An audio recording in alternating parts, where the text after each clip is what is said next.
Hi everyone, this is Pete here. Just want to give you guys a really quick market update on my research into right now the whole macro picture in the stock market, and most importantly, right, is about this word that starts with I, right, and basically that is inflation, right? So previously in our previous market update, we spoke about how Jerome Powell is the man of the hour, right?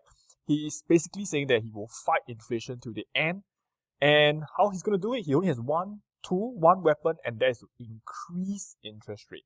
But I want to share with you some of the observation that I have while observing the big institutional players in terms of how they view the interest rate going forward as well, and why they actually do not think that Jerome Powell will keep increasing the rate indefinitely. Okay? So before I start, let me just give a quick disclaimer. Whatever I say here is not financial advice, not investment advice, but really is to help you to understand the market better so you can make better decisions for yourself. Okay? So let's give a quick macro update once again, right? What is happening right now is that if you're not already aware, right, a kind of recession or a technical recession is already upon us, right? While we are still waiting for the next quarter of GDP growth to come out, but I think it is pretty certain that the market is already factoring that the recession is with us, okay? The second thing is that the question right now everyone is asking is, when will the Federal Reserve pivot, right? When will they stop raising rates, and in fact, when will they start lowering rates, right? Start this whole quantitative easing again, and that's where the market is going to have another upturn, right? This is only one of the many signals, by the way, guys, okay? Now, why the inflation talk is so out in the world is because the yield curve is already inverted, right? So the 10-year to the 2-year treasury yield. So for those of you who are not aware, this is basically comparing the 10-year US treasuries, right, government bonds, against the return of the 2-year US government bonds, okay? So usually, the 10-year government bond will give you much higher return than the 2-year because you are locking in for a longer period of time, right? And that's why when you take the 10-year minus 2-year, usually is a positive figure, okay? But right now, what we can see right here is that it's actually a negative figure, right? It's a negative number. That means the 2-year treasury yield is actually giving you a much higher yield compared to the 10-year, right? So that means the market is actually very uncertain about the longer term future. They are much more concerned about getting a return in the near term. And this negative yield spreads, we call it, right, between the 10-year and the 2-year has always been a very reliable indicator for the recession. For example, the 1987 crisis, the Asian financial crisis, right? We have global financial crisis here as well, right? We have also the 2008 happening. And in fact, right, it even predicted the COVID crisis. And right now we are once again in the negative. Right? So really recession shouldn't be too new to everyone. But one other indicator that I want to share with you is actually what we call the euro dollar. Now, for those of you who are not familiar with euro dollar, it is not the foreign exchange, but what it means is actually referring to the fixed deposit that are denominated in US dollars. Okay?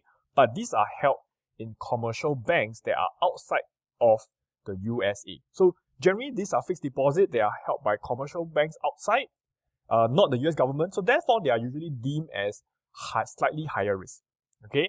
So what euro dollar is basically looking at is, what is the interest rate going forward? And there's such a thing called the euro dollar futures that the big institutions, right, the big players use to express their views on the future interest rate move, right, in the US. So if you look at over here, these are really tools that only the big boy use because the minimum contract size is $1 million per pop, right? And the good thing is because this is traded 24 hours every day, 24/7. So therefore, the banks like to use this as a form of hedging tool, okay? So look at this table over here. I put it out of the Eurodollar University, right? It is a very resourceful website. If you want to, you can go there and have a look. But right now, what I'm going to show you is this, right? This tells you the Eurodollar's future curve. So basically, what happens traditionally is that the curve tends to be like something here over here, which is in red, okay? Where the interest rate was slightly going higher into the future and then flat off, okay? But what we are seeing right now is that as the time goes by, as this was in December last year, and right now we are in July, you can see that the inversion is happening over here at the black line. So what it is telling you is that the big boys are actually saying, hey, we actually do not think the interest rate, right, of all these fixed deposits held in the foreign banks, but it's in US dollars, okay, is going to be higher than now. In fact, they are predicting that it's going to be lower, right? And therefore, we call this the curve inversion. Okay, this is not a yield curve inversion, but slightly different. This is what we call the euro-dollar inversion. So the big banks are basically saying that they do not see the interest rate going much higher than here. In fact, they think that it is coming down. So what are they effectively predicting is that the rates are going to be cut. Okay, right? So they don't think that the interest rate will rise beyond 2023. And more importantly is that this also means they do not see the inflations for long, right? Because guess what? This is Jerome Powell's main mandate right now. His purpose is to bring down inflation, right? So only when inflation is down, then it will stop raising rates. So this is effectively what the big boys are sharing with us through the things that they do. And I always like to look at the things that people do rather than what they say. Okay? So, but the thing is, we wanted to ask the question, Pete, why wouldn't there be inflation going forward? Or at least, why the big boys, right, the institutional players, do not believe that inflation will be with us, right, beyond, let's say, to next year? And the main reason is liquidity in the market. Okay? So right now what we are seeing is that there are very little liquidity or collateral in the market. Now, without that, there's very little business activities that's going to happen, and therefore the economy is not going to grow as fast. In fact, if anything, right, this kind of shows you that the big boy believes that we're going to go into a period of contraction. Okay? Now, a good example here is by another investment firm called the Alhambra Investment, right, where they track the US Treasury yield. Okay? So over here, you can see that there's this green line, which tells you is the 4 weeks yield. That means if you buy the 4 weeks US Treasury bonds, how much yield are you going to get back? Okay? How much yield are you going to get back? And compared to the RRP, this is the repo, right? Basically the banks lending to each other, how much they charge each other when they lend to each other. And usually repo tends to be much lower because these are usually overnight lending, right? So you're not going to pay that much interest, it's just going to borrow overnight, isn't it? And repo is a very good indicator in terms of liquidity. Now, I hope that I have not lost you yet, but if you are lost at this moment, don't worry, later on just watch back this video again. Okay? So what this picture actually shows is that there are much difference, right, between the repo rate, which is the dotted line, and the 4 week US Treasury rate. Think about it.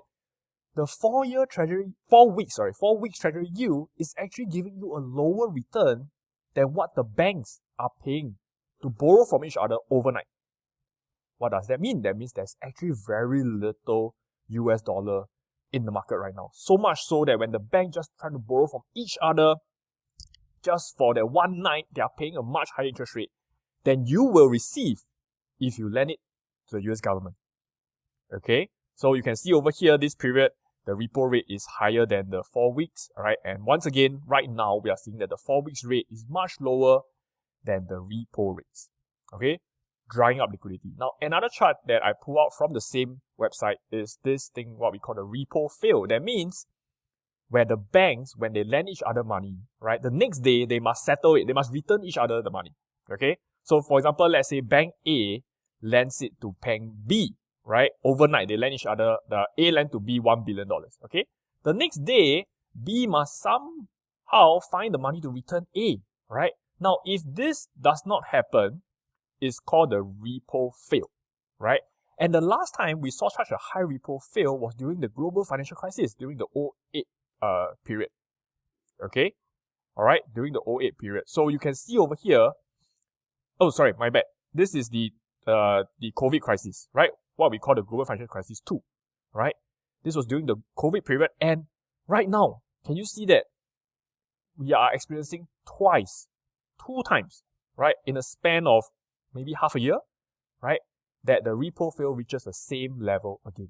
So once again, this tells us how low the liquidity is, right? The market is very short of US dollars. And this could partly be the reason why you were experiencing the US dollars going up in the whole since 2021, right? For one long year, the US dollar has been rising against all other currencies, right? Why? Because there's very little US dollars in the market. So if US dollars continue to rise, and this is usually disinflationary, right?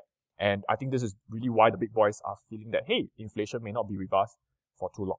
Okay, so what's my take? At the end of the day, it's very important to digest all this and put it into analysis, is that I think once the recession goes to full gear, right, the employment, the jobs starts to drop, the GDP starts to drop, this will actually force the inflation to start to subside a little bit. And we might even go into a deflation environment whereby things actually drop in prices, not increase, right?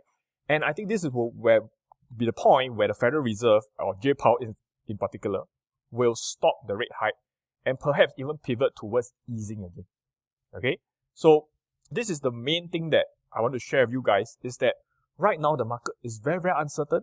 One of the few things that you can do to take advantage of this moment is to look at great companies out there. They are selling at a fantastic price, right? So that you can take advantage of it.